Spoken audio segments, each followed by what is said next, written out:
আমাদের পশ্চিমবঙ্গে এত বেকারত্ব কেন? তুমি একটা জিনিস দেখো, এমন কোনো রিক্রুটমেন্ট আছে যে রিক্রুটমেন্টে একটা কেস হয়নি, টাকা দিয়ে চাকরি পায়নি? আর যারা যোগ্য ছাত্রছাত্রী তারা চাকরি পাচ্ছে না, কিন্তু যে ঠিকঠাক করে নিজের নাম লিখতে পারছে না, টাকার জোরে সে চাকরি পেয়ে যাচ্ছে। হ্যালো বন্ধুরা, সবাই কেমন আছো? আর একটা নতুন ভিডিওতে তোমাদের সকলকে স্বাগত জানাই। তো প্রথমেই তোমাদের কাছে ক্ষমা প্রার্থী, কারণ কদিন ধরে আমি একটু কাজের ব্যস্ততার কারণে আমি ভিডিও দিতে পারছি না।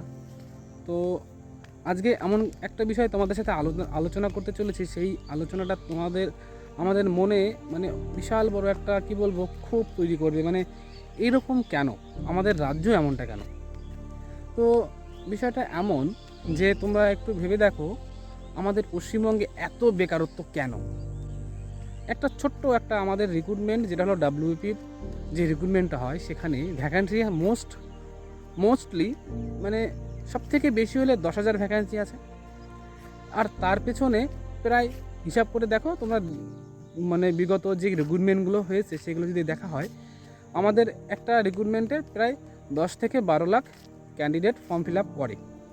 আর তার মধ্যে আমাদের ভ্যাকান্সি থেকে কত 10,000, 8,000, আবার কখনো কখনো 1,000, 1,500, 2,000, 3,000 এরকম ভ্যাকান্সি আসে। কিন্তু ওই কম্পিটিশন, সেই ফর্ম ফিল আপ কিন্তু প্রায় 10 থেকে 12 লাখই কিন্তু হয়।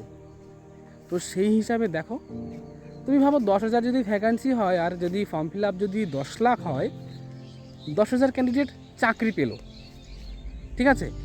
আর বাকি 9,90,000 যে ক্যান্ডিডেট, তাই তো 9,90,000 হচ্ছে তো?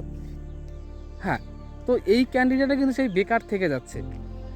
আর একটা রিক্রুটমেন্ট কমপ্লিট করতে আমাদের বর্তমান যে পুরনো এক্সপিরিয়েন্স অনুযায়ী আমি দেখছি, একটা রিক্রুটমেন্ট কমপ্লিট করতে ফর্ম ফিল আপ থেকে শুরু করে একটা রিক্রুটমেন্ট কমপ্লিট করতে মোটামুটি 3 থেকে 5 বছর ধরে নাও। যদি কোনো রিক্রুটমেন্টে কেস হয়ে যায়, তাহলে তো তার কোনো কথাই নেই, কবে রিক্রুটমেন্ট কমপ্লিট হবে, রেজাল্ট কবে দেবে। হ্যাঁ, শুধুমাত্র ডাব্লিউপি না, আরও অনেক অনেক পরীক্ষা আছে। আমরা সেই ফুড এসআইয়ের পরীক্ষা দিয়েছিলাম, তার রেজাল্টই আউট হয়নি, ঠিক আছে? তো এরকম অনেক রিক্রুটমেন্ট আছে যার কিনা 3 থেকে 5 বছর আমি গড়ে ধরে নিলাম। তো একটা ছেলে যদি 18 বছর থেকে 30 বছরের মধ্যে ফর্ম ফিল আপ যদি করে, তাহলে সে ম্যাক্সিমাম 3 থেকে 4টে রিক্রুটমেন্টের মানে পরীক্ষা দিতে পারবে। তারপরে সে যদি চাকরি না পায়, সে কিন্তু বেকার, ঠিক আছে? তার বিষয়টা ভাবো যে 3 থেকে 4টে পরীক্ষা সে দিতে পারবে একটা রিক্রুটমেন্ট। তারপরে যদি পরীক্ষা যদি সে চাকরি না পায় এই দুর্নীতির কারণে, একমাত্র একটা জিনিস তোমরা ভেবে দেখো, শুধুমাত্র আমাদের পশ্চিমবঙ্গেই সবথেকে রিক্রুটমেন্টের দুর্নীতি বেশি হয়। আমি এটা বলতে পারি, সত্যি কথা বলছি। তুমি একটা জিনিস দেখো, এমন কোনো রিক্রুটমেন্ট আছে যে রিক্রুটমেন্টে একটা কেস হয়নি, টাকা দিয়ে চাকরি পায়নি? হ্যাঁ, প্রাইমারির পরীক্ষা দিয়েছে সেই কবে, এখনও পর্যন্ত রেজাল্ট ঠিকঠাক করে আউট হচ্ছে না, ইন্টারভিউ হচ্ছে না। হ্যাঁ, টাকা দিয়ে চাকরি পাচ্ছে, সত্যি কথা। মানে তাহলে ভাবো, আমাদের পশ্চিমবঙ্গে বেকারত্ব কেন হবে না? যারা যোগ্য ছাত্রছাত্রী তারা চাকরি পাচ্ছে না, কিন্তু যে ঠিকঠাক করে নিজের নাম লিখতে পারছে না, টাকার জোরে সে চাকরি পেয়ে যাচ্ছে, ঠিক আছে? আবার যদি কোনো রকম কোনো কেস হয়ে যায়, তাহলে তো কোনো কথাই নেই।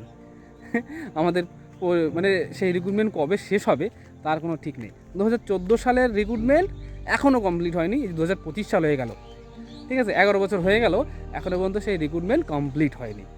তাহলে ভাবো আমাদের রাজ্যে কি করে বেকারত্ব ঘুচবে। আর আরেকটা জিনিস দেখো, পাশের আমাদের একটা রাজ্য ইউপি, যেখানে কিছুদিন আগে ইউপি পুলিশের কনস্টেবলের ভ্যাকান্সি এসেছিল, কত সামথিং 40 থেকে 45,000 ভ্যাকান্সি এসেছিল। তো কোনো কারণে ওদের রিক্রুটমেন্টটা দুর্নীতি হয়েছে, যেটা ধরা পড়েছে। তো ওরা কি করলো, সেই পরীক্ষাটা ওরা ক্যান্সেল করে দিল এবং 6 মাসের মধ্যে আবার নতুন করে পরীক্ষা নিল ফ্রেশভাবে। হ্যাঁ, সেখানে আমার নিজের ভাগ্নে আছে, সেও কিন্তু সেখানে পরীক্ষা দিয়েছে, সেও পাশ করেছে, মানে রিটেন পরীক্ষায় পাশ করেছে। এখন তাদের মেডিকেল অন্য ডকুমেন্টস ভেরিফিকেশান, ফিজিক্যাল এগুলো হবে। তো যাই হোক, ওরা কিন্তু, আমি অন্যান্য রাজ্যের কথা যদি বলি, সেই হিসাবে আমাদের রাজ্য অনেক পিছিয়ে। জানি না এটা কবে ঘুচবে, আমাদের রাজ্যের বেকারত্ব কবে ঘুচবে। হ্যাঁ, এটা আমি জানি না। তবে আমাদের পশ্চিমবঙ্গের অবস্থা এখন বর্তমানে যেখানে আছে মানে খুবই খারাপ। আমাদের বিশেষ করে আমরা যারা যারা গভর্নমেন্ট চাকরির জন্য বা একজন অ্যাসপিরেন্ট, আমাদের কপাল যে কতটা খারাপ সেটা একমাত্র আমরাই জানি। তো যাই হোক, আর বেশি কিছু বলতে চাইছি না। ইচ্ছা যখন একটা সরকারি চাকরি, তার জন্য এই ইচ্ছার পেছনে দৌড়াচ্ছি, মন দিয়ে পড়াশোনা করার চেষ্টা করছি। দেখি কপালে যদি চাকরি থাকে, এখন ওটাই ভাবতে হচ্ছে যে কপালে যদি থাকে তাহলে হবে, না হলে হবে না। তো চলো দেখা হচ্ছে আর একটা ভিডিওতে। আর বেশি কথা বলছি না, সবাই মন দিয়ে পড়াশোনা করো।